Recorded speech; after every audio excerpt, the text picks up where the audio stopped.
President Trump sent out a tweet today wishing America a good morning. At CNN, Brian Stelter led a panel discussion on the fascist undertones of the tweet. Addressing the CNN audience as the audience ran to catch his flight to Duluth, Stelter said, quote, "Trump is clearly blowing a dog whistle to the white supremacists at Fox News, who deceptively allow openly conservative hosts to express openly conservative opinions, unlike our fair-minded journalists who spread left-wing propaganda we call news," unquote. Stelter's guest, unindicted co-conspirator John Brennan, spoke from the shadows with a disguised voice, saying, quote, "It's egregiously insidious at this nefarious confluence of flagrantly imperious, disputatious peregrinations to expostulate duplicitous expressions of benevolent anti-meridianism," unquote. Brennan then slipped off into the darkness to avoid arrest. At the New York Times, a former newspaper, a front-page analysis denounced Trump's Good Morning tweet, asking, quote, "Is it really a good morning for black and brown people? Or is that just the self-satisfied voice of whiteness speaking in a recognizably male tones meant to send a chill of fear into the heart of every non-binary person trying to establish his/her identity in a nation founded on the flagrant oppression of gender expression? Unlike the peaceful tribes of Fuda Jalu, where any man can declare himself a female in a moving ceremony of acceptance just before she's sacrificed to Baal," unquote. On reading Trump's Good Morning tweet, Democrats in the House opened a new impeachment investigation with Nancy Pelosi wearing a military dress uniform with enormous epaulets while declaiming the Pledge of Allegiance until her personal assistant dropped the cue cards and she couldn't remember the rest of it. In a 17-hour speech in the Capitol's men's room, Adam Schiff declared that if the president is allowed to wish people good morning without an intra-agency consensus, he's no better than a king. NBC's Chuck Todd was so moved by the speech, he shook Schiff's hand and then later remarked, quote, "Hey, where's my watch?" Trigger warning, I'm Andrew Klavan, and this is The Andrew Klavan Show. I feel hunky-dunky, life is tickety-boo.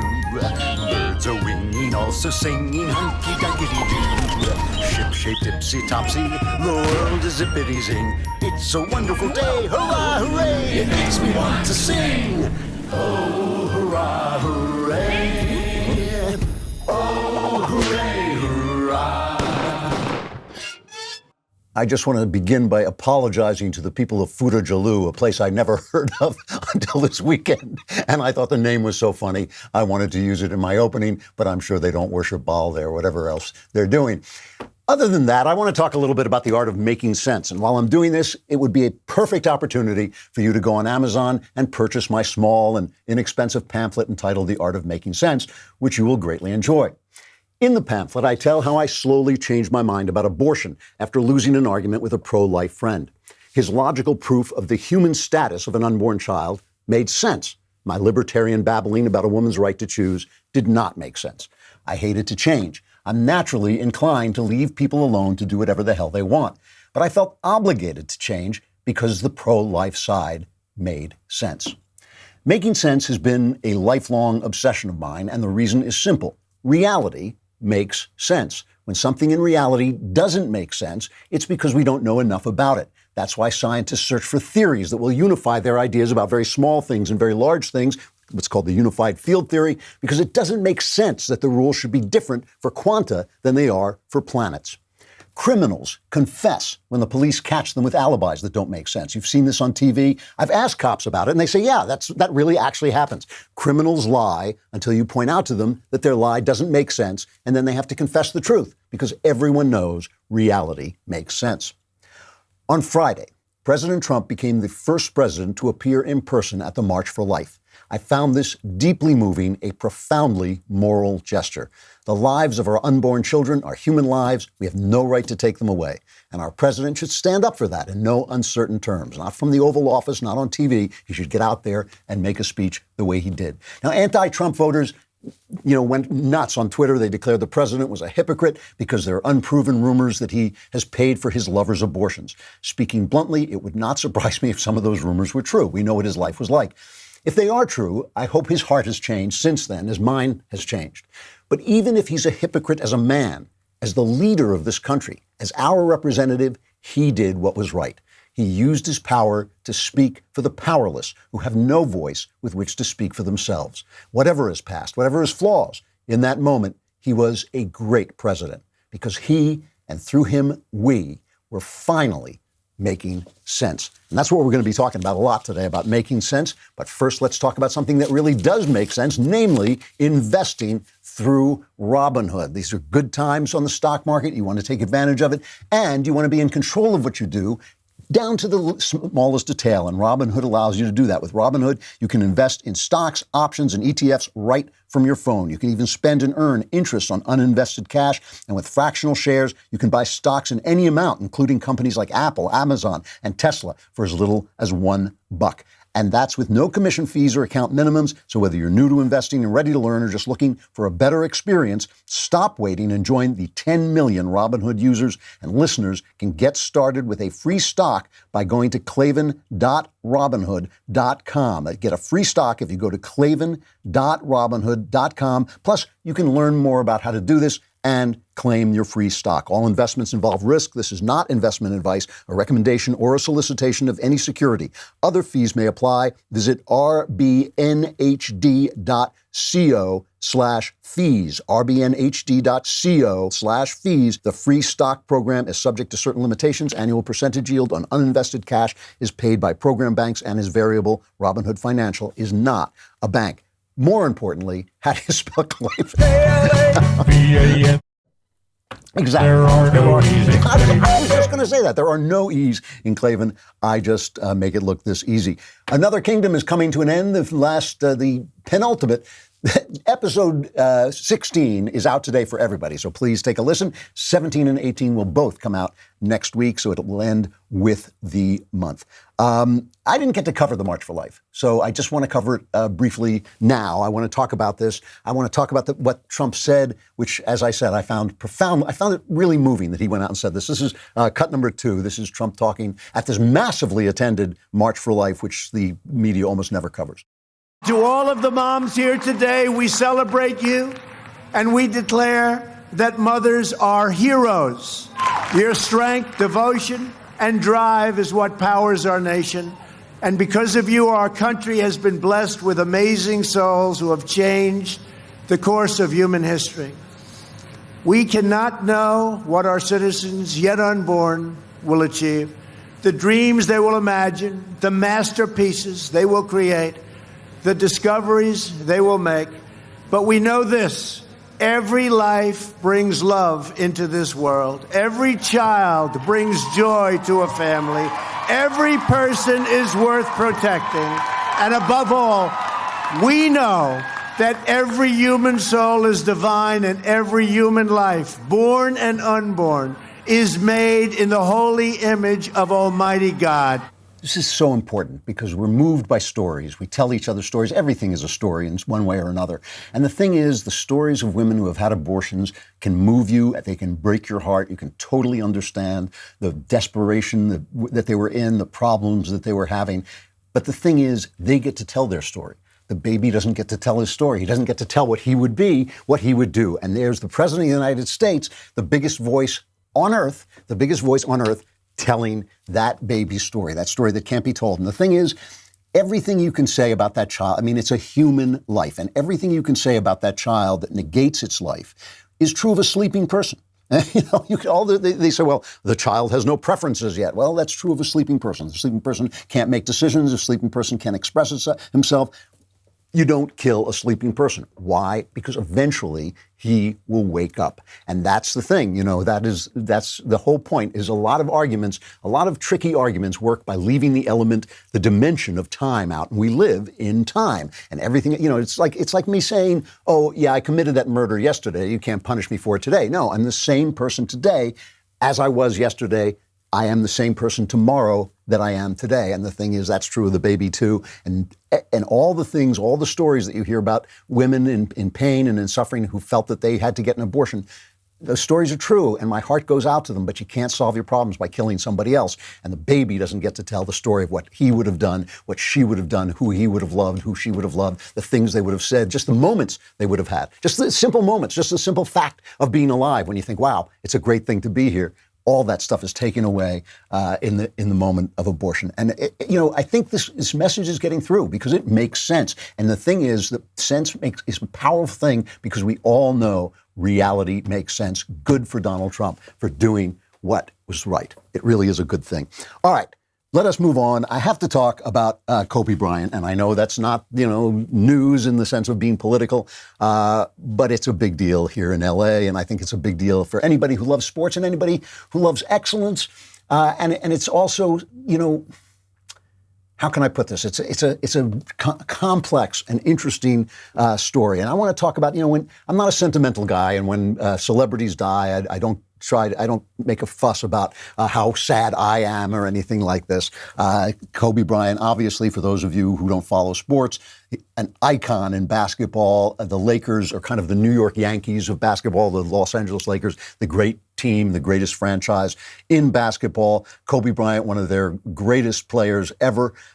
He was killed in a helicopter crash at the age of 41. His 13-year-old daughter, Gianna Gigi Bryant, was also killed. It's something that just stopped the city for a moment, and everybody kind of went, wow, that is a big deal. I love sports, and I love to watch sports, but I have a very odd way of watching sports. I'll follow a team for a season, but I don't have a lot of loyalty to teams. What I have a loyalty to is greatness. What I love is watching individual players who are great. I have never understood why people pick on great players, and they do. I mean, Tom Brady is the perfect example. I will watch the Patriots till the day Tom Brady falls down because he is the greatest player who ever played football. He is the greatest quarterback who ever played football, and that to me is riveting. There is a thing in people's brains.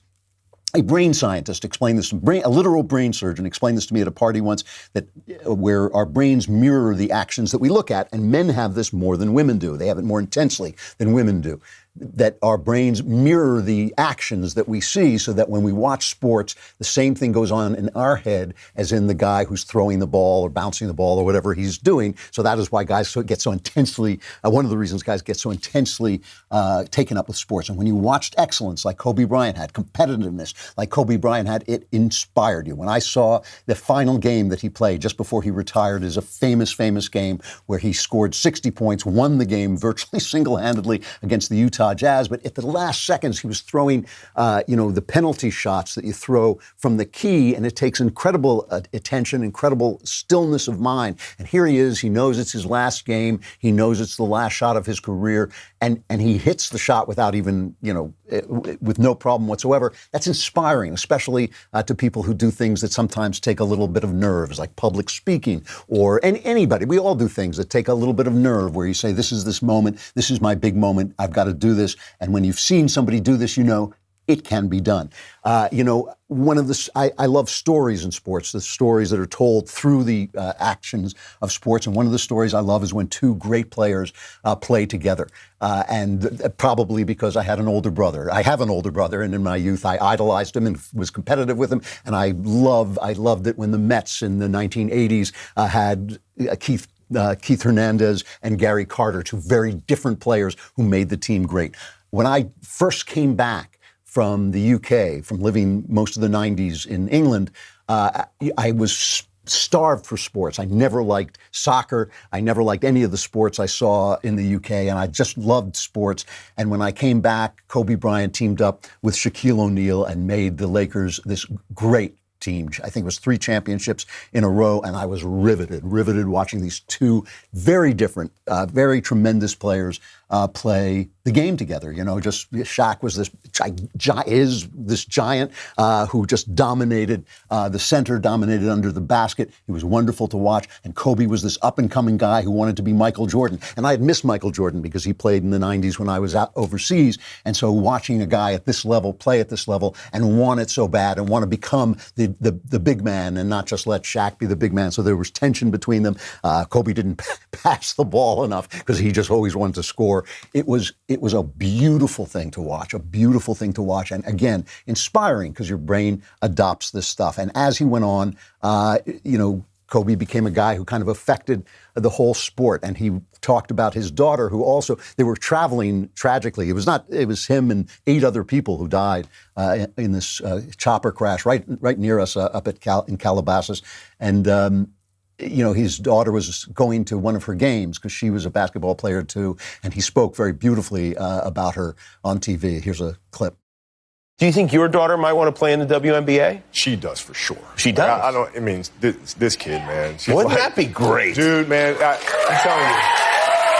The best thing that happens is when we go out and fans will come up to me and she'll be standing next to me and they'll be like, hey, you got to have a boy. UNV got to have a boy, man. You have somebody carry on the tradition, the legacy. She's like, oh, I got this. You know, boy, for that, I got like, that's right. Yes, you do. You got this. And there's great footage of him sitting with his daughter at the games, obviously explaining the technical games. He was a guy, another thing that's incredibly inspiring is his father was kind of a jobbing NBA player who went to finish out his career in Italy. And Kobe said that he was lucky to be in Italy because they focused on the basics, the footwork, how to use the ball, how to protect the ball, how to score the ball. And he said, I'm not the most athletic guy. I'm not the most talented guy. I'm not the best guy. I just knew those basics, and that's another thing. And of course, it's inspiring to other players. And my favorite clip of all the reactions, very sentimental, painful to watch reactions, was Doc Rivers of the Clippers, the other LA team, because he was a competitor. He was somebody who played against Kobe. And this, to me, is the essence of sport, what Doc Rivers said as he was mourning this death. Have we got that clip? He was such a great opponent, It's what you want in sports. He had that DNA that very few athletes can ever have. The Tiger Woods and the Michael Jordans. It's funny. I was getting to know him more since he retired.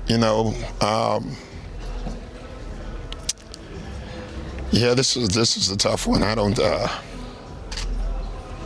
We have to go play. The news is just so devastating for Vanessa and his family, and there's just so many people he touched, it's looking at my young players and seeing how emotional they are. They didn't even know him, and it just tells you how far his reach was. This is one of the reasons I hate this everybody gets a trophy, no keeping score ideology that sometimes has made its way into our schools, because competing, trying to beat somebody is not something that makes you less. It's something that makes you more. It makes you better. Even when you lose, you can honor the person who beat you, but you can also learn from that. You learn more from losing, of course, than you do from winning.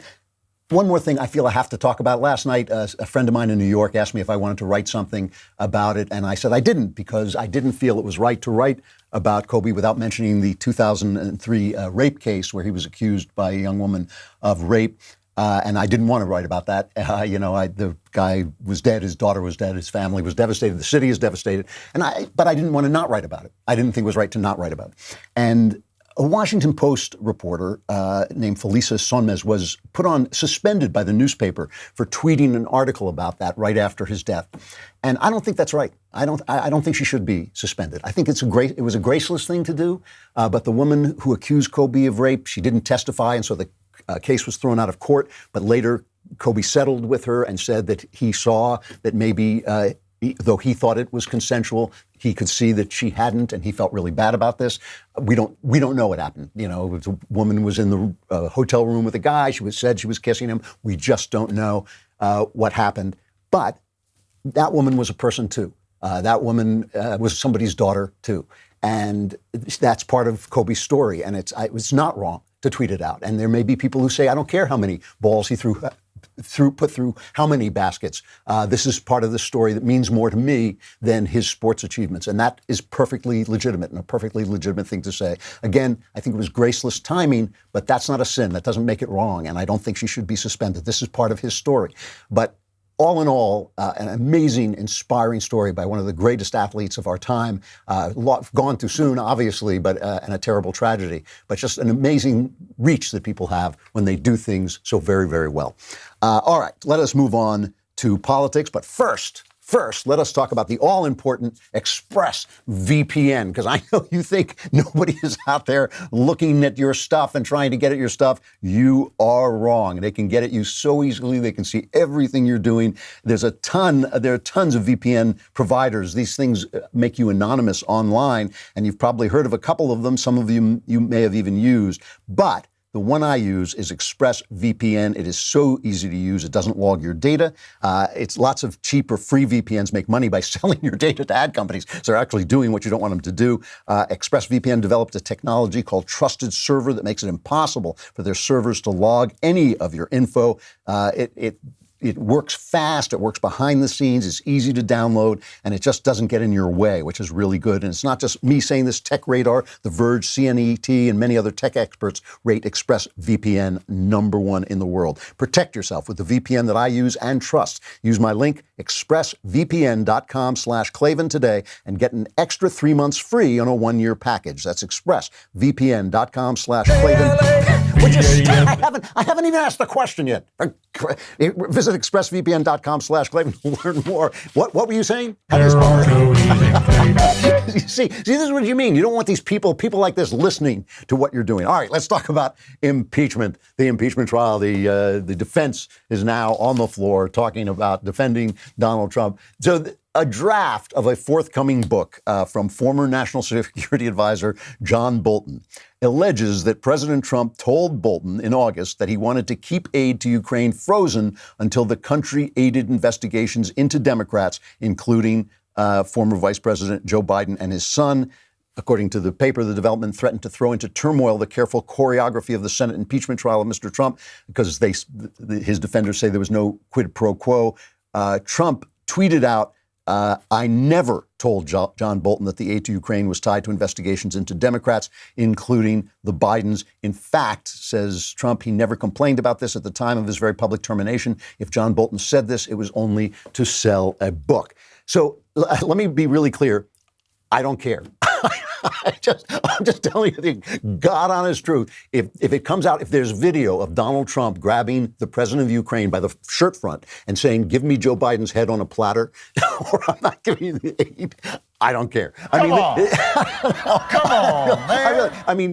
Barack Obama on camera told, the president of Russia to tell Vladimir Putin, the incoming president of Russia for life, the incoming dictator of Russia, to tell him that after the next election, he'd have more flexibility in getting rid of America's defenses. Okay. And that's not a problem. And on CNN, when they bring that up, the CNN reporters are like, I never heard that. I never saw that, because they're living in the iron lung. If that's not a problem, if Barack Obama spied on the campaign of Donald Trump, actually tapped phones that Donald Trump might have been speaking in, and that's not a problem, I don't care about Ukraine. How dare you? I truly do not care. Also, the timing of this release, I don't like people attacking John Bolton.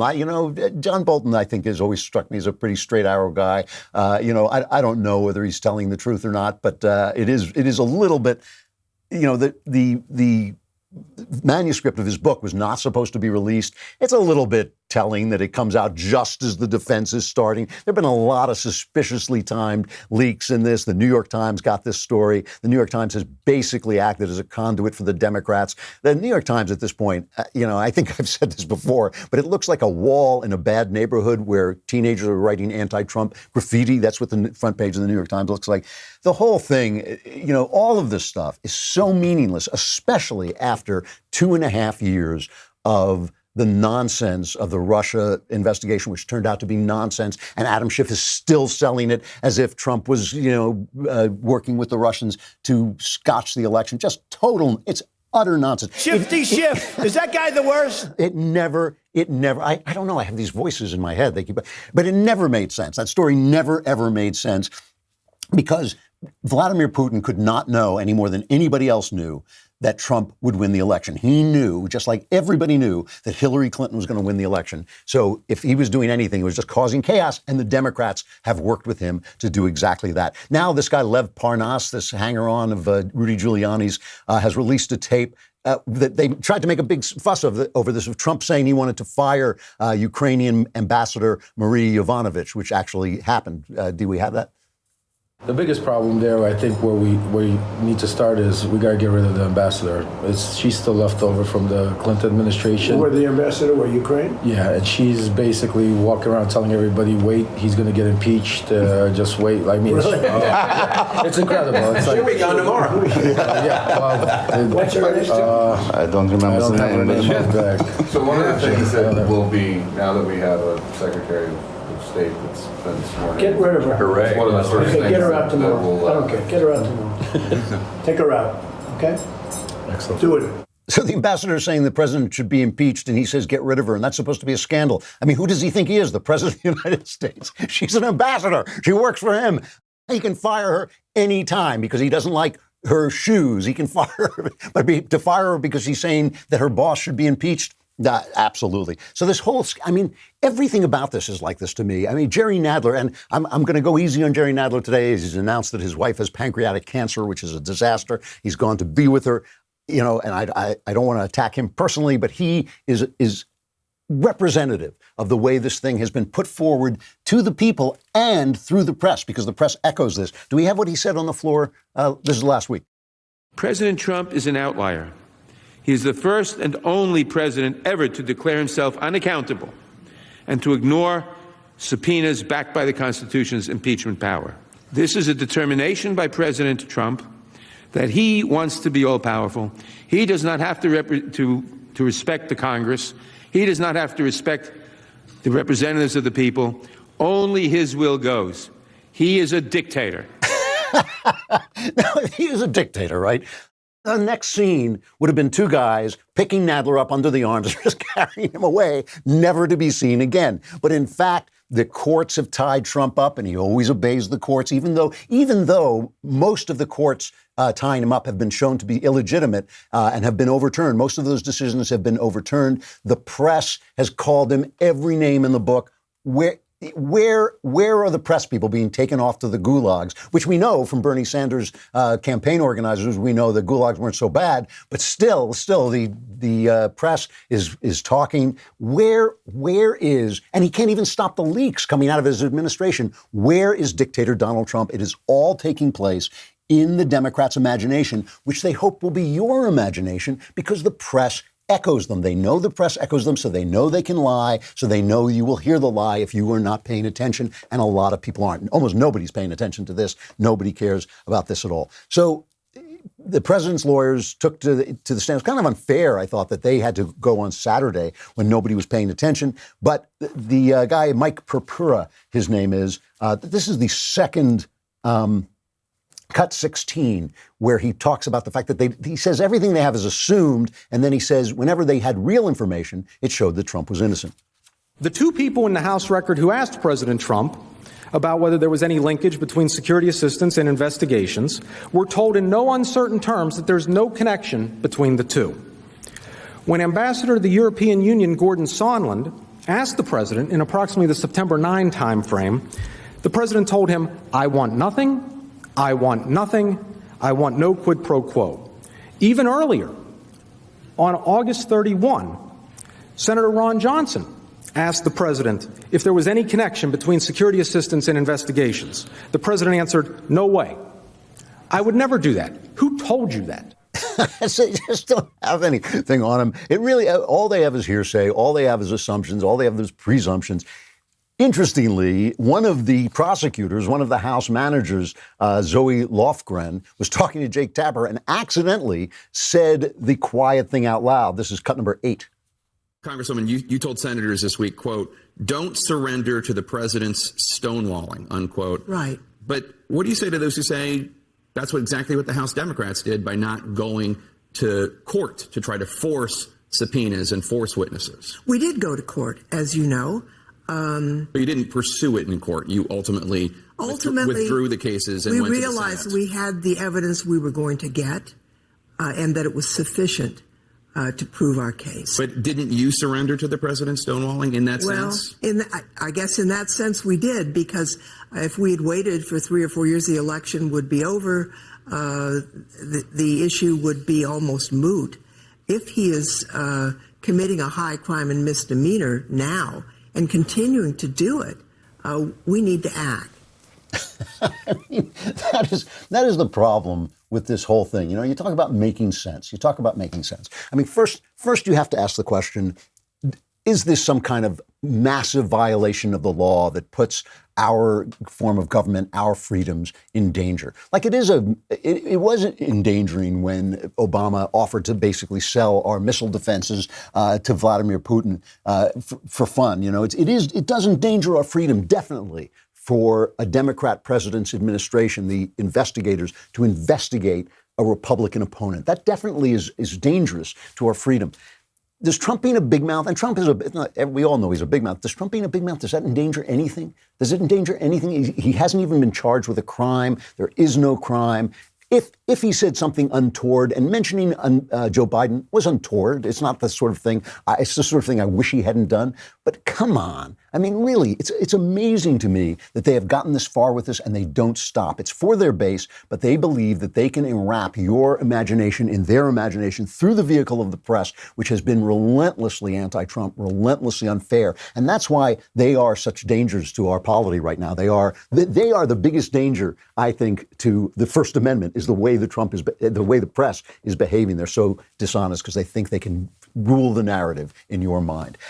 All right. You know, we began by talking about abortion. We may come back to this and talk about it again, but we have to talk about the fact that since the passing of Roe v. Wade, over 60 million preborn children have been killed in the womb. That's an amazing statistic, especially when you think the world can go on quite easily without anybody noticing if we don't notice. That's 60 million children who never had a chance to give the world their love, their personalities, their experience. When Ben Shapiro streamed his podcast live from the March for Life in D.C. last year, our advertisers were targeted by left-wing media watchdogs. You know they do this. This wasn't the first time it's happened, and it won't be the last time. And we're not the only targets. Live Action is one of the biggest voices in the pro-life movement. They continue to do some of the most important work in the space, from raising awareness and education on the abortion issue to undercover videos that expose Planned Parenthood and other abortion clinics for horrific human rights abuses. They've been banned from advertising on Twitter for their calls to defund Planned Parenthood, and they have been banned from Pinterest altogether for, quote, spreading medical misinformation, namely the truth.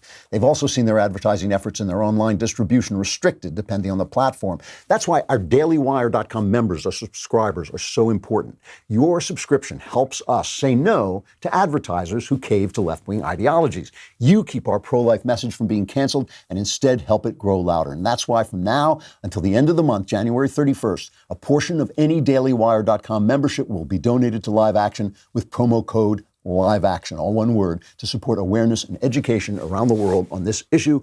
Join dailywire.com and make your pro-life voice heard. While we break from YouTube and Facebook, go over to dailywire.com and subscribe, not just for that, but more important than human life is our Leftist Tears Tumblr. You're going to want that as well.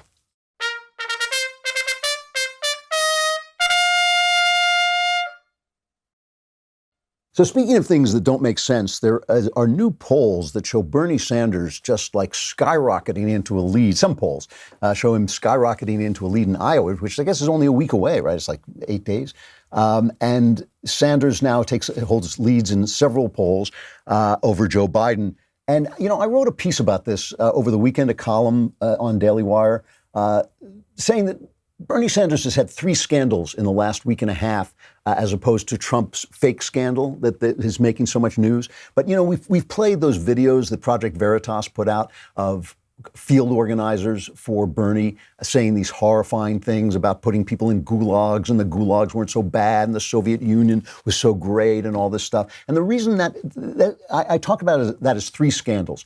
The first scandal is those guys are representative of Bernie Sanders. Sanders has been he says, I'm a democratic socialist, but he's been a communist, and being a democratic socialist means nothing. As Ayn Rand once said, it's the difference between murder and suicide. You still wind up with your freedom gone. He has said all these things about dictators like Castro and the guys in Nicaragua, as supporting them. He honeymooned in the Soviet Union. The guy's a stone communist. And these people saying these horrible things about doing violence to our country in the name of communism, they represent something in Bernie Sanders quite fairly. They really do. The second scandal of this is that the press didn't cover the first scandal. The fact that our press is so, even though the press wants to destroy Bernie Sanders, they don't want to destroy his leftism.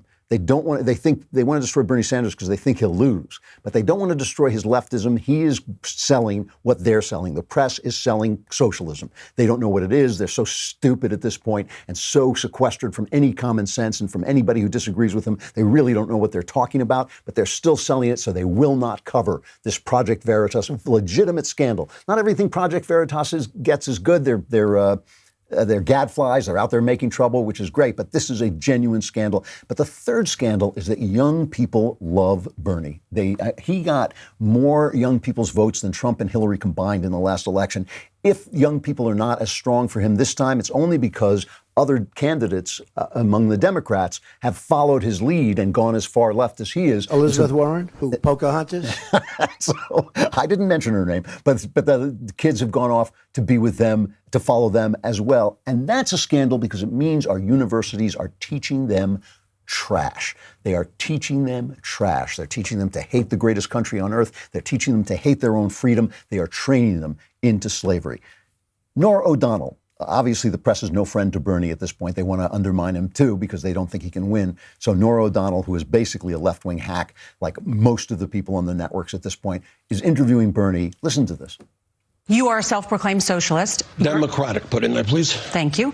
Your agenda has promised free health care for everybody, free college tuition, and to pay off people's college loans. The price tag for that is estimated to be $60 trillion over 10 years, correct? Well, look, we have political opponents. You don't know. You don't know how much your plan costs? You don't know. Nobody knows. This is impossible. You're going to propose a plan to the American people and you're not going to tell them how much it costs? Of course I will. But he never does. He not only never does, he doesn't really propose plans that you can follow, that you can calculate what he's talking about, because he knows that it's all imaginary. He knows that that's how Elizabeth Warren screwed herself. That is how Elizabeth Warren screwed herself. She didn't screw herself by lying about being Pocahontas. She didn't screw herself by lying about her parents or lying about why she got fired from her job. That didn't stop her. What stopped her was when she told the truth about what her policy actually was and how it was going to be paid for, because it made no sense. Look at her cheekbones. Bernie never, man, look at Bernie's cheekbones. He never makes that mistake. Bernie never makes the mistake of being specific, because socialism always destroys everything. And he's not talking about how much it'll cost, because it's like the Green New Deal. It would basically send us back to the Stone Age. It's a scandal Michael Moore got up and gave a speech at a Bernie rally.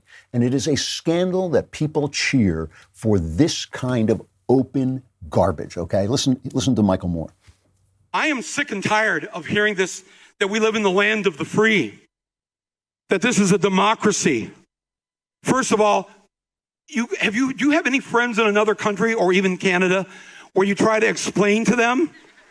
Where you try to explain to them that the person who gets the most votes in the democracy doesn't necessarily win?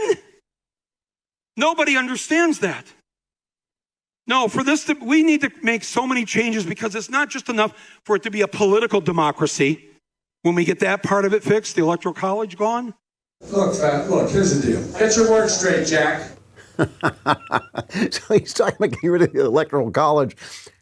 We're not a democracy, we're a republic. We're a democratic republic. We are a federation of states, the United States. We never wanted, ever, our country to be controlled by Washington, D.C. We want it controlled in localities where people have greater control over the levers of power. That was the whole point of the country. The whole point of the country is your freedom, not Michael Moore's freedom to make his stupid movies that have made him a multi-millionaire who treats the workers around him like trash. Not that freedom, your freedom to do and say what you want. It is not New York and L.A. who runs this country, which is what would happen if we had a democracy. The founders were terrified of democracy because they'd read Plato and Aristotle, and they knew that democracies inevitably devolve into tyranny. That is why they were afraid. Michael Moore, who hasn't even read the newspaper, doesn't know why that is. And it's a shame. It is a scandal that our children are so ignorant. They have been made ignorant. They have been created. Their ignorance has been created in the universities that they sit and they applaud for this nonsense when they talk about it. Making sense is not something Democrats do. Liz Warren was confronted by, Liz Warren, who was offered to pay, says all of your student loans should be paid. She was confronted by a father who says, well, wait a minute, what about the fact that I worked enslaved and saved to pay my student loan? Are you going to go back and pay that as well? Question. My daughter's getting out of school. I've saved all my money. She doesn't have any student loans. Am I going to get my money back? Of course not. So you're going to pay for people who didn't save any money, and those of us that did the right thing get screwed. No, it's not anybody got screwed. When we started, of course we did. My buddy had fun, bought a car, went on vacations. I saved my money. He made more than I did. But I worked a double shift, worked extra. My daughter's worksheet is 10. So you're laughing. Yeah, that's exactly what you're doing. We did the right thing, and we get screwed. This is the thing. Like, you know, she wasn't laughing at him. I don't think that's fair. But she is talking nonsense. She's talking nonsense. If people take out loans and pay them back, they are getting screwed. And she was confronted about this on TV, and she said, well, you know, it's like then I could never do anything because, well, play the video where she's confronted about this. What's your response? Look, we build a future going forward by making it better. By that same logic, what would we have done? Not started Social Security because we didn't start it last week for you or last month for you? Think of it this way. When I was growing up, I wanted to be a public school teacher. My family had no money. Are you saying tough luck to these people, Senator? No. What I'm saying is there was a $50 a semester option for me. I was able to go to college and become a public school teacher because America had invested in a $50 a semester option for me. Today, that's not available. And our kids have taken on $1.5 trillion in student loan debt. We have got to back that up. Well, screw you then. So, you know, that argument makes no sense because if she had said, tomorrow we're going to start a $50 college option, that guy wouldn't be complaining. He wouldn't be complaining, saying it wasn't there for me. He would just be saying, okay, so that's a new thing. What he is talking about is people who did what his kid did, which is took out loans. You want to solve the debt problem? Fire every dean of diversity. Fire every middle manager in colleges. That's where the new money has come from. That is why the colleges are so expensive. They have not been made more expensive by better teaching. They haven't been made more expensive by more professors. They have been made more expensive by this deep state within the universities of people who are paid to find problems that aren't there. Nobody in our universities is oppressed. Anybody who's in our university is in the top third of Americans. They are privileged people. If they're complaining, if they're protesting, they should be tossed out and let somebody else get that opportunity. The Democrats have made no sense. They really don't. The things they say, they just don't comply with reality. And that's why you have people in the Republican Party now who would have been Democrats 20 years ago, easily. They easily would have been Democrats 20 years ago. And now they're becoming over the Republicans because Republicans are having a debate between two sides of our party, both of whom are trying to find a way forward and both of whom make sense. And that is really, it's an important thing. It is because reality makes sense. Politicians should make sense. You cannot ask us to live in our imaginations. You can't promise us everything and then tell us it's not going to cost anything. You just can't do it because it don't make no sense. All right, a final reflection.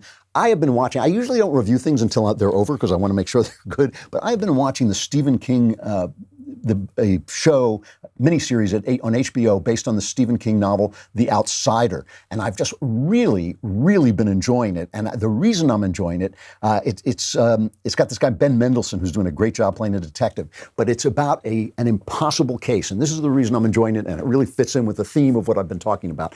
Instead of making it a horror show, it's a Stephen King story. So it's got this element of horror in it.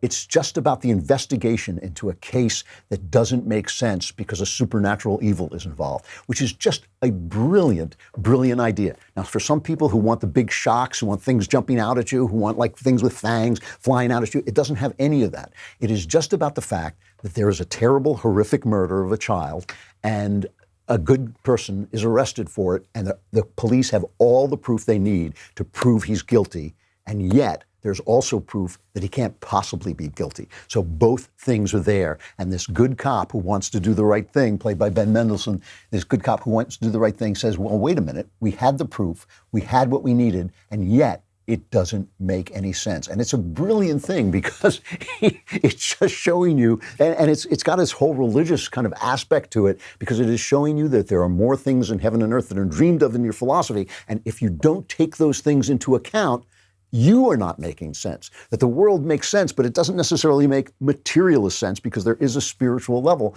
to human life. And that is a really wonderful thing in such a clever way. I haven't read the book. It's funny, I was about to start it and I didn't, and the show came on, so I watched that instead, which is not a good thing, but I couldn't help myself. But it is just a brilliant, brilliant idea to take a supernatural horror story from the point of view of the people investigating it and trying to make it fit in with their typical and normal idea of the world. Wonderful show, The Outsider, on HBO. I got to stop there, but we'll be back again tomorrow. I'm Andrew Klavan. This is The Andrew Klavan Show.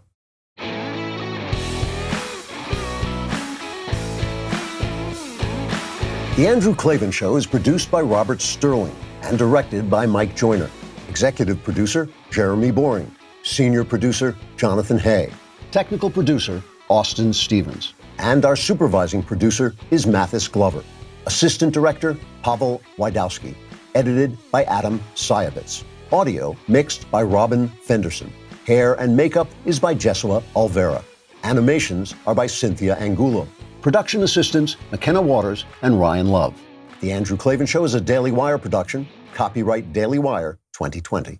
Nearly 100,000 pro-lifers descend on Washington, D.C. for the 47th annual March for Life, just 1 week after 10,000 shrieking leftists took to the nation's capital for the 4th annual Women's March. We will examine what the two back-to-back marches tell us about the stark difference between the modern left and right. Then Bernie surges to the top of the polls just days before the Iowa caucuses. We will analyze how a decrepit communist became the future of the Democratic Party. Finally, in sad news, basketball superstar Kobe Bryant and his young daughter die in a helicopter crash. We will try to make sense of it all. Check it out on The Michael Knowles Show.